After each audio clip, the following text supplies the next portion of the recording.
Accident হওয়ার পর যা হয়েছে, ভাইয়া সুইয়া ধর্মে মুচড়ে গেছে গা। ওর মানুষজনের অনেক ক্ষয়ক্ষতি হয়েছে। আর এখানে থাকার মতো আর এই জাহাজটা নেওয়ার মতো পরিস্থিতি নাই, এই অবস্থা হয়েছে। আমি আপনাদেরকে আপডেটটা পুরোটা আমি দেখাবো, জাহাজটা ঘুরে আপনারা আমার সাথে তখন। এই যে একটা কেবিন রুম, এই কেবিন রুমে অনেক কিছুই থাকতো। যে জাহাজ চালানোর মাল ছাড়া মাল ছিল সব কিন্তু বালুর নিচে চাপা পড়ে গেছে গা। এখানে কাজ বাজ করতো, তারপর এখানে মাস্টার থাকতো। এখান দিয়ে যে জায়গাগুলাই রুম গুলা কেবিন গুলাই থাকতো, প্রয়োজনীয় জিনিসপত্র আসবাবপত্র সবগুলাই কিন্তু ডুবে গেছে গা, ডুইবা বালুর নিচে চাপা পড়ে গেছে। তারপরে যেখান থেকে এসে কন্ট্রোল করা হয়তো, এই জায়গাটার অবস্থা দেখেন। এই যে আমি চলে আসলাম, এখানে কিন্তু অনেক রশি টসি ছিল। তারপরে এই যে কল, কলটাও কিন্তু দেখেন কলের কি অবস্থা, কল কিন্তু গলা সমান হয়ে গেছে গা। তারপরে যে ইঞ্জিন রুমটা ছিল, এই ইঞ্জিন রুমের কি অবস্থা দেখেন। এখান থেকে কিন্তু কন্ট্রোল করা হয়তো, মাস্টাররা কন্ট্রোল করতো। এই যে সব কিন্তু মাটির নিচে চাপা পড়ে গেছে গা।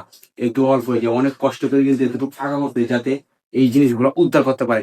জানি না আজও উদ্ধার করতে পারবে কিনা। যদি উদ্ধার করতে পারে, অবশ্যই আপনাদেরকে আমি